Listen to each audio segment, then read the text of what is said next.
It was a cloudy Tuesday morning, one of those that seemed to announce that something heavy was hanging in the air. In the gleaming lobby of the headquarters of Delmar Holdings, a financial empire with stocks in more than 30 countries, Simple Man swept the polished marble floor with his worn broomstick. His name was Elias Rocha, 68 years old, black, with deep eyes and a calm walk. He had worked there for more than 20 years, always the first to arrive, the last to leave. No one knew the structure of that building better than he did. But on that day, something changed. The company's CEO, Leonardo Delmar, a billionaire known as much for his success as for his arrogance, was hurrying to a meeting. He wore a tailored suit with his entourage of advisors around him. When he saw Elias in the main hallway, he stopped suddenly. "Are you still here?" he said aloud, disdainfully. All eyes turned. Elijah, surprised, looked up slowly. "Yes, sir. Just clearing the main hallway, as always." Leonardo laughed, a dry, mocking laugh. "Main hallway? This is the heart of the company, Elias. A place of billionaire decisions, not old rags and squeegees." The lobby fell silent. One of the assistants lowered his gaze, embarrassed. But Leonardo continued. "Look at you, with this worn uniform, this smell of disinfectant. What are you still trying to prove? Who belongs to this place?" He approached, staring at Elijah as if he were invisible. "You're just an old man, of a color who has never entered the rooms that matter. Accept your place." Those words cut through the air like a blade. Elijah did not answer. He kept his eyes downcast, his dignity intact. But inside, something broke. It was not the first time that he suffered from crossed looks or veiled comments.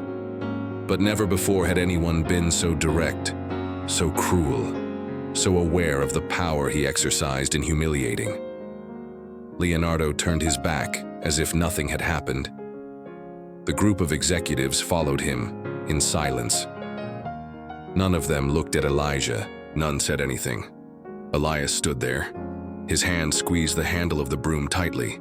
His eyes watered, but he didn't allow a tear to fall, because he learned early on that the world doesn't always see value in those with dark skin and worn shoes. But in that instant, he felt something different. It wasn't hate, it was deep sadness, and a feeling that that moment would return. In a way that no one could have predicted, the silver elevator closed its doors with a muffled ding, taking Leonardo Delmar away. But the impact of his words still echoed in the lobby, like a scar left in the air. Elijah remained still. The broom now rested against the corner. His hand was still shaking slightly, not from anger but from something deeper, a mixture of shame, pain, and memory. The world around me was on its course, receptionists typing, managers running around with briefcases in hand, phone calls, and muffled laughter in glass-doored rooms. But for Elias, time had stopped. He walked slowly to the materials closet, a small room, hidden in the back where he always took his breaks. Inside, he sat down on a plastic chair, pulled out a piece of bread he had brought from home, and simply stared at it. He had no appetite. At the age of 68, Elias had already faced a lot. He grew up in a forgotten periphery, saw friends disappear, to crime, buried 2 brothers, survived the dictatorship and hunger. He spent his life working with his hands, always clean, always dignified. But that humiliation, that one hurt in a different way. It was not just what was said. That's who said and where it was said. The same company where he gave 2 decades of his life, where he cleaned up vomit in late-night meetings, where he helped without ever being seen. The same building he knew with his eyes closed, from the leaky pipes underground to the stain, behind the main hall frame that no one ever noticed. There, in that tiny closet, he closed his eyes for a moment and remembered his deceased wife, Donna Clotilde. She always said, "It doesn't matter how the world treats you, Elijah. The important thing is how you respond to it." He took a deep breath, and he stood there in silence. He didn't care about his children. He didn't vent to anyone. He didn't make posts. He didn't seek justice. He swallowed, as so many do every day in this country, in this world. which still chooses who deserves respect based on appearance, status, and bank account. And, even without saying a word, Elijah made a choice at that moment. Continue. He returned to the lobby. He took his broom. He straightened his back. And he picked up where he left off, as if nothing had happened. But something had happened. Within him, a new layer of pain had been planted. And unbeknownst to anyone, that silenced seed was about to blossom in a way that would change everything. Time passed. 3 years since that day, Elias was still in the same building with the same routine. His slow steps through the corridors were already almost invisible to passers-by, but he didn't care about visibility. What mattered to him was purpose. The simple one, the silent one, the honest, until, on a sultry September afternoon while cleaning one of the break rooms on the 12th floor, he heard the name Delmar coming from the television turned on at low volume. It was a special edition of the newspaper. Billionaire Leonardo. Delmar's son, little Daniel, 10 years old, was diagnosed with a rare condition. The boy urgently needs a bone marrow transplant. The parents, desperate, ask the population for help in search of a compatible donor. Elijah stopped. Daniel. He remembered the boy. Sometimes I saw him running through the corridors when he came to visit his father. A quiet, curious boy, always with a sketchbook in his hands. The presenter's words seemed to come from far away now. The report showed images of the boy in a modern hospital, surrounded by tubes, his face pale, his eyes large, and frightened. Leonardo Delmar appeared soon after, giving a press conference with a dejected expression, asking Brazilians to register as donors. Elias stood there for long minutes. A whirlwind of feelings took over him. The boy's face, the sound of his voice, asking once innocently, "Are you the Lord who cleans the shining floor?" Yes, he remembered that, and he remembered his father, from the look of contempt, of words, of shame, and yet, nevertheless. There in front of the TV, Elias felt a tightness in his chest that was not pain. It was a calling. A silent certainty was born within him. That's why I'm still here. He couldn't explain it, I just felt it. He knew he had lived long enough. That his story, in the eyes of the world, already seemed close to the end. But maybe the ultimate purpose of their journey was yet to be fulfilled. And at that very moment, Elijah made a decision that would change everyone's destiny.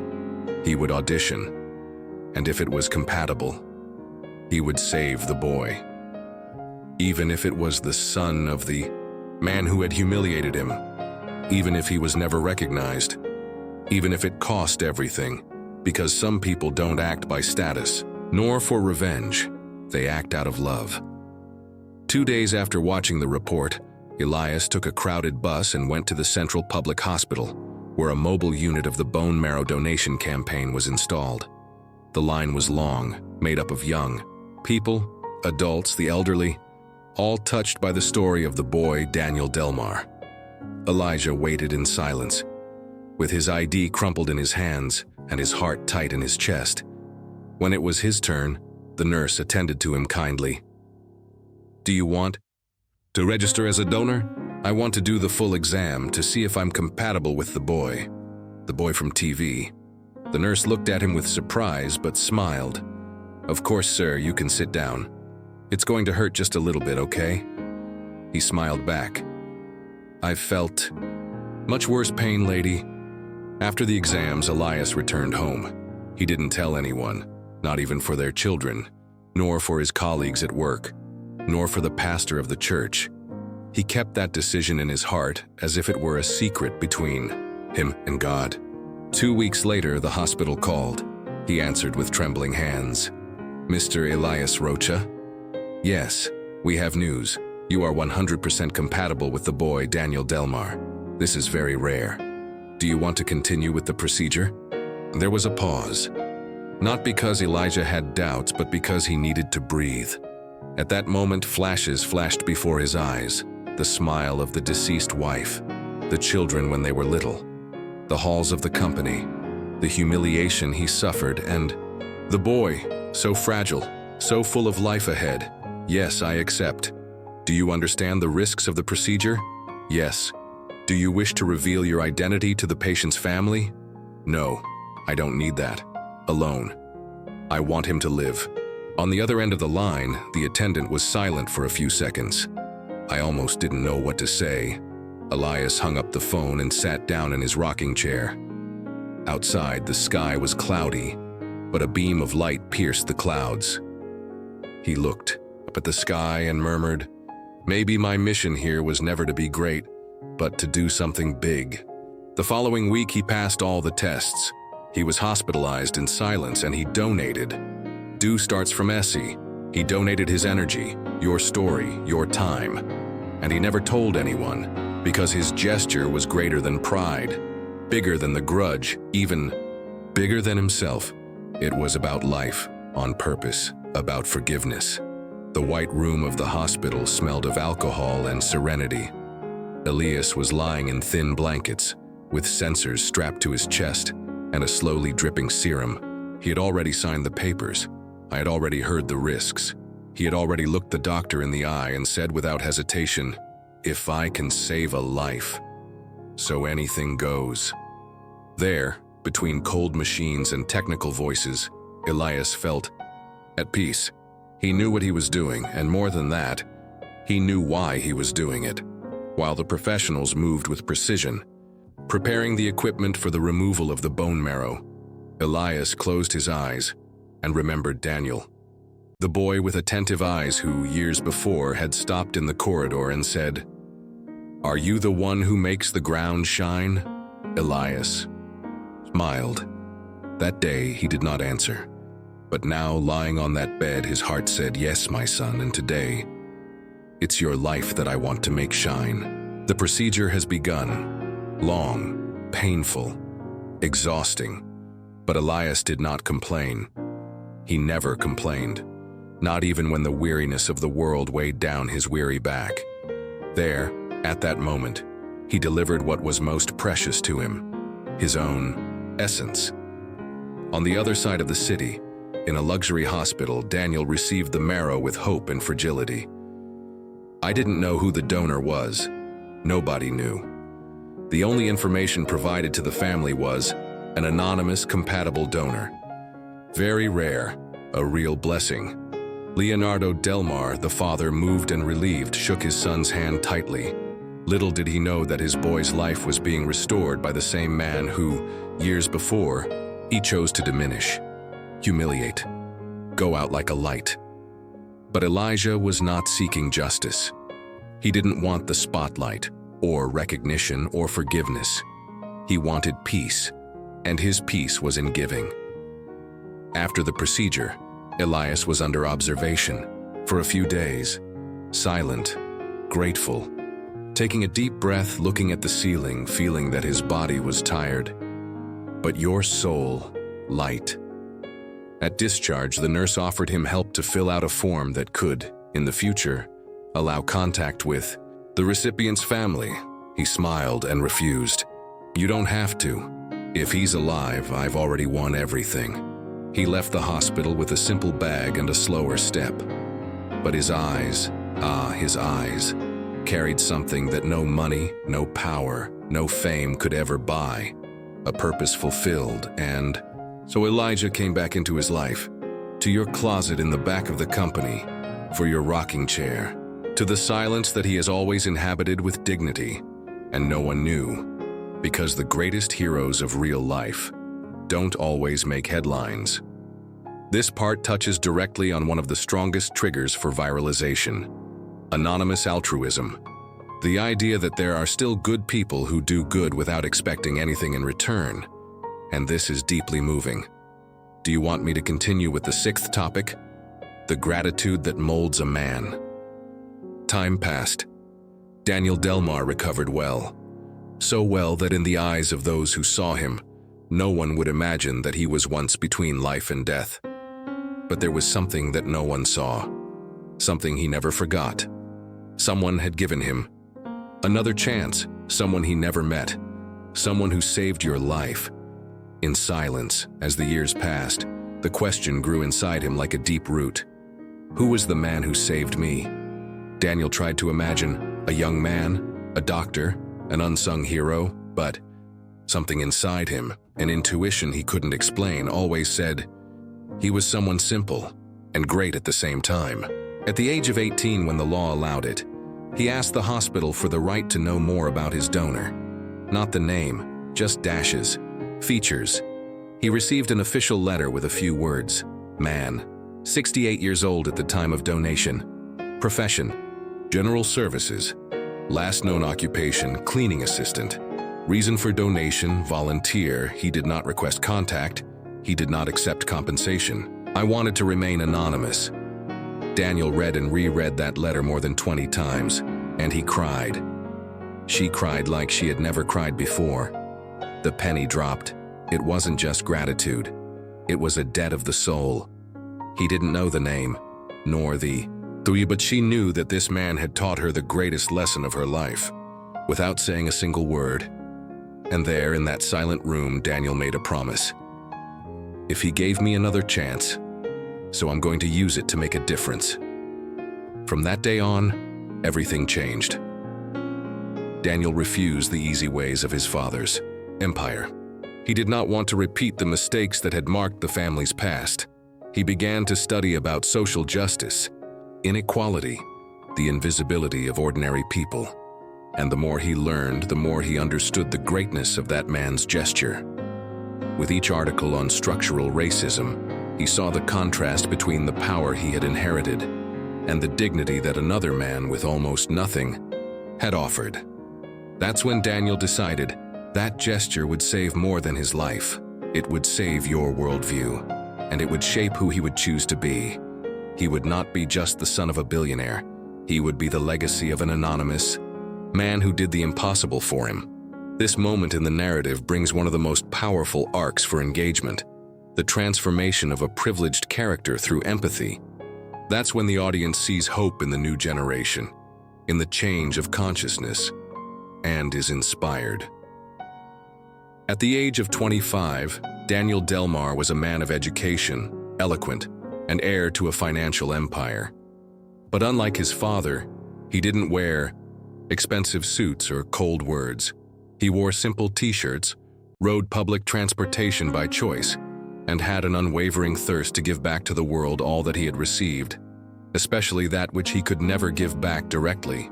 His first major act was to create the Elias Rocha Institute, a nonprofit organization dedicated to providing education, healthcare, and real opportunities for seniors, blacks, invisible workers, and youth from marginalized communities. The name, he said, was a tribute to the most important person in my life, who may not even know it. The institute grew fast. In less than 5 years, he had already invested billions in scholarships, public health facilities, daycare centers, libraries, and support centers for ex-offenders. But none of this came with advertising or signs with his name. Daniel made a point of maintaining anonymity as a tribute to his donor. At each inauguration, he only said, "This work is dedicated to a man who taught me what it means to be truly human." Every year, on the day of his surgery, Daniel was absent for 24 hours. No one knew where he was going. What few knew is that he spent that day walking through humble neighborhoods, offering direct help, buying medicines, paying rent for families, listening to stories, asking, "What do you need today to breathe more easily?" It was his way of saying, "I exist because someone chose to see me as a human being." Elijah never knew that. He had already left years before, calm, not knowing the proportion of what he had planted, but the world knew. The communities knew. The transformed lives knew. The gesture of a simple man, rejected, humiliated. It became a chain of love that crossed generations. The cycle has closed, but it has not been extinguished. He was just getting started. Years passed. The world has changed. And Daniel Delmar has become a household name, not for his corporate actions, but for the profound social impact he quietly generated. People didn't call him the billionaire's son. They called him the man who believes in human dignity. But on a rainy autumn afternoon, while visiting one of the shelters of the Elias Rocha Institute, Daniel stopped in front of a wall covered with framed photos. Faces of elderly people cared for over the years, and it was there by chance that his eyes landed on an old image, black and white. Simple. It was him, the man who had saved him, the man who, even though he was humiliated, chose to love. The janitor, the anonymous, the invisible giant. Daniel knelt before the image as if finding a sanctuary. And there, with his eyes full of tears and his soul silent, he promised once again, "As long as I live, his name will live on too." Months later, Daniel inaugurated the Elias Rocha Popular University, aimed at young people from the periphery with high academic potential. It was the largest project he had ever funded, and the most exciting. During the opening ceremony, in front of a packed audience, Daniel took the stage with a speech that was immortalized. "Many think I inherited an empire, but what I really inherited, it was the chance to be someone better. I inherited the life of a man that the world tried to erase, but he refused to erase the others. Elias Rocha was not only my donor, he was my mirror, my guide, my north. And that's why today, I kneel before his story, not as a rich man, but as a grateful man." The crowd fell silent. Then he gave a standing ovation. Many were crying because they knew that story wasn't just about one man. It was about all those who have already been ignored, about all those who continue to fight, even if no one sees it, about all the Elijahs of the world. And that night, illuminated by soft lights and living hope, Elias Rocha's name was immortalized. Not for medals, but for transformed lives. And at the back of the stage, on a symbolic wooden chair, remained a pair of old boots, similar to the ones Elias wore in the corridors of the Del Mar Holdings building, a subtle and powerful reminder that the feet that no one sees, they often sustain the worlds that everyone sees. How many times do we pass someone on the street, someone simple, tired, invisible, and even look them in the eye? How many stories of silent grandeur are hidden behind worn-out uniforms, calloused hands, silenced voices? Elias Rocha was not CEO. There were no millions in the account. He had no position, no influence, no status. But there was something that many will never have: the courage to love when he had every reason to give up. He proved that good does not need a stage, that dignity does not depend on the surname, and that purpose can be exactly where the world doesn't look. Daniel survived, but more than that, he woke up, and his journey has become a reminder that true gratitude transforms, and real reparation begins with awareness. Now it's up to you. If this story touched your heart, don't let it die here. Share with someone who needs to remember the power of kindness. Comment, "I choose to be like Elijah." Save this content, and remember, never underestimate the impact of a gesture. It may be invisible today, but tomorrow it could be what saves an entire life.